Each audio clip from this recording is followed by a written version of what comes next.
questionable choices. I would have rather it been a TV show. When I look at this book, I'm like, wow, I did that. I don't even need it. I know exactly what he's thinking. It took me 20 days to read this book. Was that my fault? Yeah. We have to organize these in order. Books. This tower is getting a little unstable. Hi, hello, my name is Reagan and welcome to today's video. We are doing my we are doing my February wrap-up. This is the tower of books that I read in February. I read a lot in February. I'm very proud of myself. I read 14 books in the month of February. The caveat to that is our average rating was a 3.1. The amount of books I read is good, but my average rating is a little low for my liking. If we're looking at a good reading month, it's closer to 3.5 to 4. But let's just go through all the books that I read. Chase Me by Tessa Bailey. I rated this at 3 stars. It was pretty meh. This is the first book in the Broken Beautiful Roommates trilogy. I read the second book and now I went back and read the first book and I'm gonna complete the series. Tessa Bailey's pretty hit or miss for me. It's starting to be more miss. I really liked a lot of her books a while ago, but I'm starting to wonder if my reading tastes have changed. This follows Roxy and Lewis. Roxy is an aspiring actress in New York City and Lewis is like a finance bro. I love a New York City setting. The guy was kind of questionable, like some of the things he thought about our main girl character. I was like, ooh,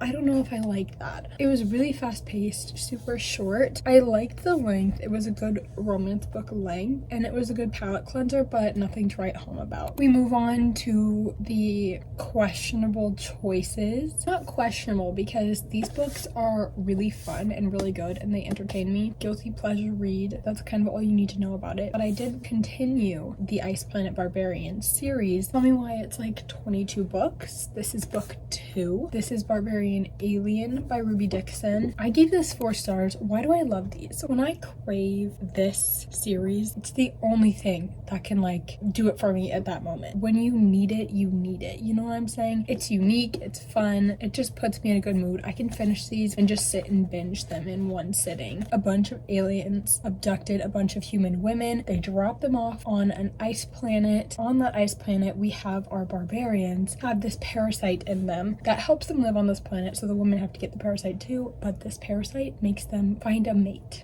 Like they have mates. This one follows Liz and Rahash. I really liked Rahash. The first one followed Vectel and he was more of a like happy, he was very kind. Not that Rahash wasn't, but he was just like had a tortured past kind of. So he was more of like the MMC that I love. It was a very different story from the first one, which I really enjoyed because I thought I read the first one, I loved it. I was like, okay, if they are all the same, the series is going to be entertaining, but I'm going to get tired after a while. And so far I haven't gotten tired. This one was way different from the first one and it satisfied my craving that I had and we moved on. Next, I did in fact finish a series because I read Ruthless Vows by Rebecca Ross. This is the second book and the final book in the Letters of Enchantment duology. I ended up rating this 3 stars. I did not like the first one that much. I rated the first one 2 stars. This one I liked a lot better, but I wasn't attached to the characters, so I didn't get that like 4-star vibe, if you know what I'm saying. This one has a little bit more of the fantasy element that I was looking for that the first one didn't really have. I was invested more in the story of the gods more than the story of our main characters. A lot of people really love these 2 main characters and they're just not in my heart like that, so I guess that's just my fault, but I can see why a lot of people liked it. So if you think you're gonna like it, I would definitely recommend picking it up. Next, I finished Murder in the Family by Cara Hunter. I did end up rating this 2 stars. This is one of the mystery thrillers that I read this month. I have a goal of getting to 10 mystery thrillers. I think this was my 3rd or 2nd one. It's in a multimedia format, so it's basically like the script of a TV show. We're following this group of specialists who have been brought on by this person named Guy. He had a murder in his family a long time ago and it was never solved. To kind of solve the murder and reopen the case, I had fun while I was reading it. Getting myself to pick it up was so difficult. I did guess the ending. The like surprise element wasn't there. If you're gonna give me this like TV show script format, I would have rather it been a TV show than a book, because I felt like it just disconnected you from the characters a little bit. You didn't get to know their lives or in their heads, you just heard what they were saying, which sometimes can be done well. It was not done well, I feel. It disconnected me from the story a little bit. Next, I read this very beat up copy of When He Was Wicked by Julia Quinn, 6th book, I think, in the Bridgerton series. This one followed Francesca and Michael. I'm gonna be honest, I don't remember a single thing that happened in here. I read this in like one day. I tend to read these in like one day. They go by so quick, especially when I get the audiobook for them. I just put it on while I'm doing chores and I can finish it in like 3 hours. So I don't recall this much at all, but I know I rated it 3 stars. Middle of the road for the series, nothing super memorable. The first book in the Good Girl's Guide to Murder trilogy by Holly Jackson, being A Good Girl's Guide to Murder. I ended up rating this 3 stars. I didn't guess the ending, but it also didn't elicit any emotions for me, like an emotion of surprise. I was just like, oh, okay, like that's what happened, got it, moved on. This follows our main character Pippa, and she's doing a school project. There was a murder disappearance kind of thing in her town. Everyone has accepted that this boy did it. Pippa is not so sure, so she decides to do her senior capstone project on this case and tries to help solve or at least get the case reopened. My only issue with this book was I didn't feel anything while I was reading it. It might be because it's young adult, just because of the way it's written. Nothing amazing, nothing mind-blowing. I am interested to continue the rest of the series because I think the romance will pick up a little bit in the next 2 books, which is what I was really invested in, which tells you a little bit about my reading taste, because this is a mystery thriller and I was like, oh, romance. Next, we go back to my guilty pleasure read of the probably until I finish the series, the next few months. This is the 3rd book in the series, Barbarian Lover by Ruby Dixon. Probably my least favorite in the series so far. This one follows Kira, who was the first girl to get abducted, so she has this little like translator on her ear. It also follows, I can't pronounce his name, Ahako, something like that. Aw, my brother just texted me and told me he missed me. That was so sweet. I did tell him that I missed him first, but he said it back. You never know with younger brothers. That matcha is not very good. My campus Starbucks has been like failing at making my matchas recently, which stinks because I pay $6 for it and then it tastes like water and then I go pour it down the drain because I'm wasteful. Off track. Basically my least favorite in the series so far. I liked the plot line of it, but like the characters didn't catch me as much as the ones in the other books. I did give this 3 stars. If you've ever had any interest in picking up this series because you think it would be like a fun time, I totally recommend it. These books are actually quite funny, so like if you just need something palate cleanser, like that is its only function, I would pick up these. House of Flame and Shadow by Sarah J Maas. I cannot believe I actually read this, not the month it came out, but like close after, because it came out like at the end of January and I read it in February. I'm so proud of myself. The last book I literally put off until January of this year and it came out 2 years ago. Honestly, I was fine with it, like it worked out well. I'm proud of myself for reading this one right away. I don't know, I'm just proud. When I look at this book, I'm like, wow, I did that. I did rate this one 4 stars. This is a part of the series, so I'm not going to be spoiling anything if you haven't read it so far, so don't be scared. I promise you I'm not going to say anything that you can't hear. Bryce was pissing me off the entire book. I will say this is probably my favorite or my second favorite in the series, which a lot of people disagree with, but I did think it was too long. I read it way quicker than the first 2, I will say. This is the one that I was like, oh, I can see why it's this long, but I still think it's too long. The other ones I was like, why is it this long? I wasn't super duper happy on how the twist from book 2 was handled in this one. Like it was good, but it like, I feel like it was just done for marketing purposes to sell this book. I again wrote Bryce is really annoying me.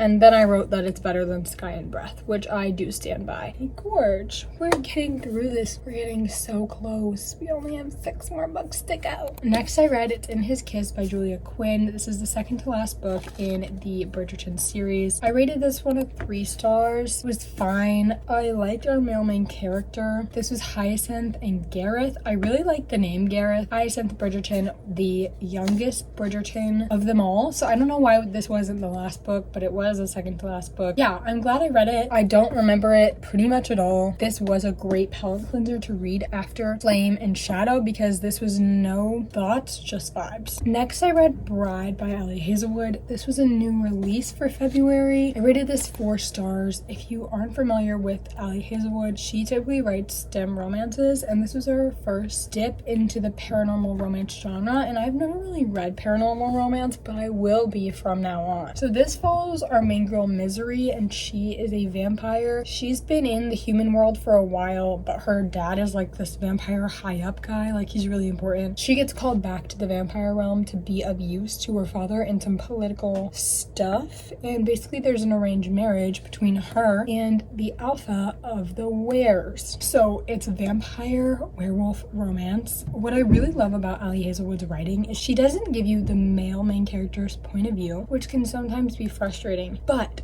her writing has a way of telling you exactly what the male main character's thinking. There's no ambiguity. You know exactly what he's thinking without getting his point of view at all, and that is very impressive, and I love it. Ali Hazelwood is like, I would say, top 5 authors for me. I will read anything she writes. I love her to death. With that being said, I'd say this is probably one of my least favorite books of hers. Do not get this confused. All of her books have been rated 4 stars or higher, and this is a 4 star. This writing was a little bit more clunky in like the world building aspect than all her other books, and I think that's just because of her new genre. This is a new exploration for her, so obviously there's going to be some kinks to work out, but I'm not mad at it. Like, it was very good. I had such a good time. I got like little butterflies. It's not canon Omegaverse, but it does have a lot of aspects from the Omegaverse. If you don't know what that is, just Google it. Next, we have something very exciting. I have been in the middle of this series for years now. I reread Once Upon a Broken Heart. That matcha is so bad. I reread Once Upon a Broken Heart this year because I am determined to finish this series this year, and in February I did. Wow, everyone give me a round of applause. I know this has been years and years in the making. I am a Caraval stan. I was following Caraval as it released, so I have a bunch of nostalgia attached to that series. Now, I read this series, and it's not my favorite. I'm gonna be honest, like, I don't connect to it as much as I did with the Caraval series, but they were good. Like, they were entertaining, but nothing that caught my eye. The Ballad of Never After by Stephanie Garber. This is a lot of people's favorite book in the series. I ended up rating this at 3.5 stars, but basically it's just a forgettable story to me. Like, there's nothing that was super duper stand out about it other than Stephanie Garber's writing, which I always think is so magical and beautiful. Evangeline got on my nerves in the first one. She stayed getting on my nerves in the second one as well. There's a difference between a heroine who's like hopeful and naive but acts. Like, Evangeline not act at all. She just stands there and like lets things happen to her, which really got on my nerve. If you're gonna be the heroine, I want you to be able to like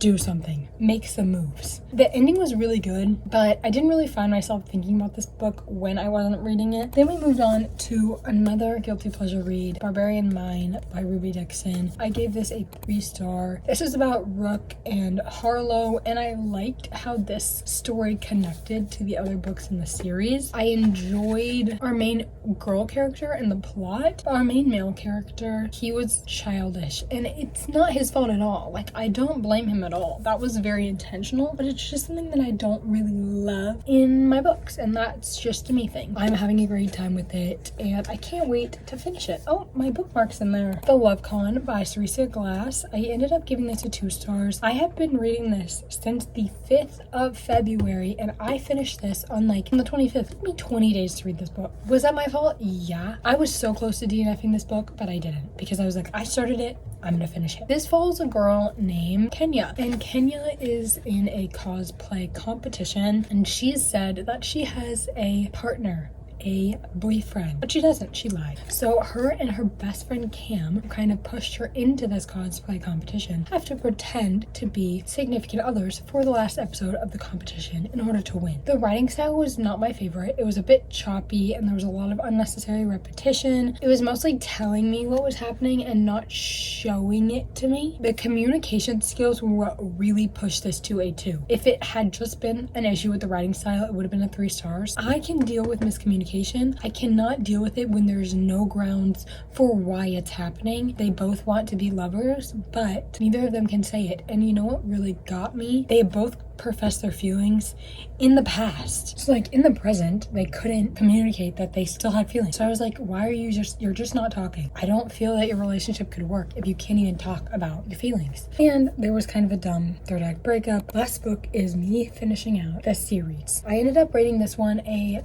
3.5 as well. I think I liked it like a little bit more than the second one, but I don't do 0.25 ratings. A lot of people didn't like this one because of the ending, and they were like, I wish there was a different ending to the trilogy. I personally thought it was a very good ending to the trilogy. Evangeline was less annoying in this one, like actually didn't get on my nerves once. I also read this in one sitting, literally sat down, 3 hours later I was done. I read from like 8 to 11 one night, kept me entertained. I liked all the POVs we had. I really enjoyed it. I think it was a great end to the trilogy, favorite book of the series. If you think you would like the series, I definitely recommend picking it up. I just think I'm in the minority of that I didn't really love it.